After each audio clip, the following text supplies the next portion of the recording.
On April 1st, 2021, I ditched a career I absolutely hated to better myself and do the things I've always wanted to do. And that included my growing love and obsession with Ireland. I want to learn everything: culture, history, mythology, music, and the language. Which, if I'm being honest, looks really hard to learn, but I'm going to give it the old Smith try.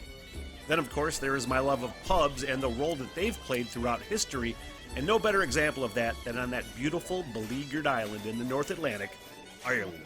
April 1st, 2026, I depart for the Emerald Isle, and for 1 year, I'll hike town by town and conduct interviews with pub owners, pub regulars, historians, town know-it-alls, musicians, and basically anybody that wants to talk to me. If you'd like to support the project and the journey, basic Patreon support is only $3 a month, but just liking a video or subscribing to the channel and following the journey is just as helpful. I'm always looking for volunteers to work as liaisons for the project too, so if you live in Ireland and know people, feel free to hit me up. This is a huge goal and I need all the help I can get. The Smitty Learns Irish Pubcast begins April 26th and will be my life's work. Thank you. That's not weird, right? I thought it was weird when I'm like, oh, I got a bunch of fucking downloads in Brazil. I'm getting more downloads in Ireland and Spain. What? I have people fucking listening in the UK? Oh my God, that's crazy. It was so funny the other day. My phone rang.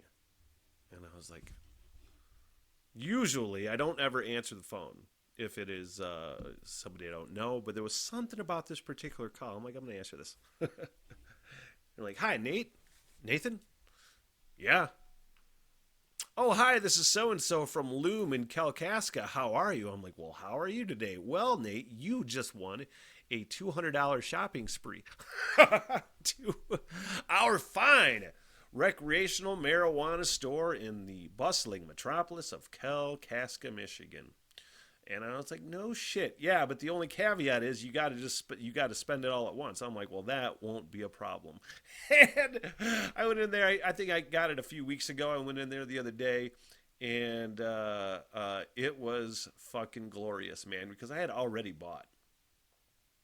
Like, at a good deal and, like, this really nice, like, Jenny Kush fucking ounce of Jenny Kush for like $40, a great deal on that, and that stuff lasts me forever, because I usually take an edible at night, and I smoke a little bit at night when I get home, but then I've really cut down the amount of smoke for sure, so I don't really go through that much. So it was like, man, what am I going to do? I already have all the things I really normally have. Let's go all out, man. And I was like, got all these fucking deals on pre-rolls and all these fucking new rad edibles. And I'm like, well, I'll get a brand new pipe too.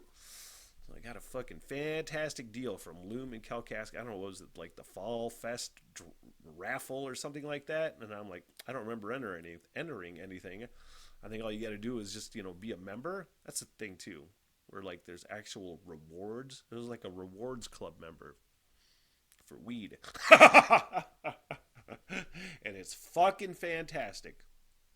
So I did that. I felt great about myself. Working with a fantastic strawberry cough infused pre-roll today. So thanks a lot to that guy. I can't remember his name at Loom, but he fucking was a stand-up individual. Man, that was one thing too when I was at Loom last time, where it's legal in Michigan. But every once in a while, the federal government likes to fuck around, Clearly, it's still illegal in the country, federally. But what do? It's just fucking some mad sabotage. We're going to take your ability to use funds. I go, because usually you can pay with a debit card at the weed store. You can't use a credit card because that's... the FDIC is involved, so you can't do that. But you were able to use a debit card and use the debit card as an ATM machine. Well, the federal government recently, I go in there last time, and they're like, oh, man, I don't think your card's going to work. They've been cracking down on the banks here. And I'm like, nope. Well, luckily, they had a fucking ATM there, and I was able to just pull it out of the ATM and just pay for it there. But I'm just like, man, they really are just fucking, at this point, they're just still stuck on the reefer madness, man. Look, I don't want to mess with no reefer addicts, okay? It is hilarious. I did see something about Massachusetts challenging the federal weed constitutionality. Is that the right word? I think so.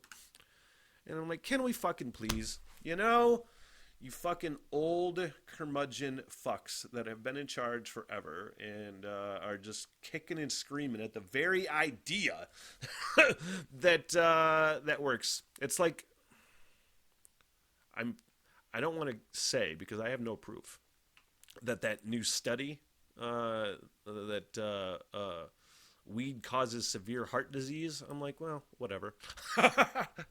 I'll take one for the other. You know what I mean?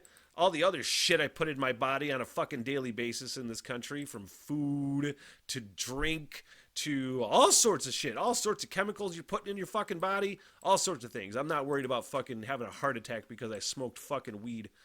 God. I'm not saying, because again, I don't have any evidence that it's some manufactured fucking, what do you call that, medical report? Yeah, well, I love that I saw Cheech and Chong on Instagram. Oh, fucking, this study says that weed gives you heart disease. Don't believe everything you read. I loved it. I loved it. So anyway, thanks, Loom. What the hell, everything?